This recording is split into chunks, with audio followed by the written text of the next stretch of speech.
C'était un discours vraiment porteur d'espoir. Il a d'abord jeté un regard rétrospectif sur les dernières années avant de se prononcer sur les perspectives. D'abord, les dernières années, ce qui a été fait concrètement, il a brossé l'ensemble des secteurs de développement. Alors, parmi ces secteurs, on retiendra volontiers le secteur de l'éducation, la santé, l'agriculture, la science, l'économie. Lorsqu'on essaie de prendre aussi le domaine de l'éducation, il est prévu des efforts immenses dans ce sens aussi. Le président de la République populaire de Chine se propose de développer davantage de nouvelles stratégies pour faire en sorte que l'éducation puisse prendre véritablement un nouvel envol.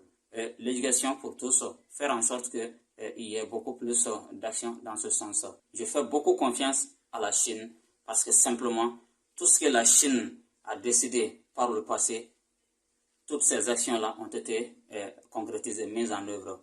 Ce discours s'est adressé dans un premier temps aux Chinois, mais dans un second temps aussi au reste du monde. Les actions de la Chine touchent le reste de l'humanité et singulièrement les pays en voie de développement. Et c'est pour ça que nous avons été très attentifs à ce qui nous concerne en tant que journalistes africains sur des questions d'intérêt général telles que la paix, la sécurité, la stabilité. Face à ces préoccupations, le président Xi Jinping a rassuré que son pays ne baissera pas la garde au cours des prochaines années.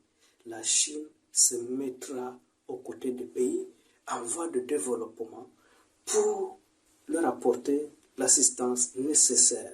Et il a proposé dans la même dynamique l'initiative La ceinture et la route. Ce sont des initiatives louables et jusqu'aujourd'hui, ces initiatives chinoises sont porteuses de résultats puisque nous voyons des réalisations qui sont palpables sur le terrain. C'était quand même impressionnant de voir comment le parti politique s'est organisé et s'organise pour pouvoir réaliser un tel congrès.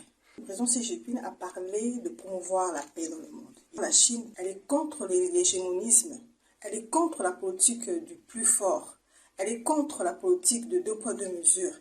Elle veut que nous soyons tous sur un même pied d'égalité, qu'on traite tous les pays d'une même manière et d'une même façon. Et ça, c'est quelque chose d'assez intéressant que je pense qu'il faut vraiment que les autres pays aussi prennent en compte. Il est essentiel de pouvoir traiter les autres pays d'égalité à égalité. Et c'est ce que la Chine continue et je pense continuera de faire.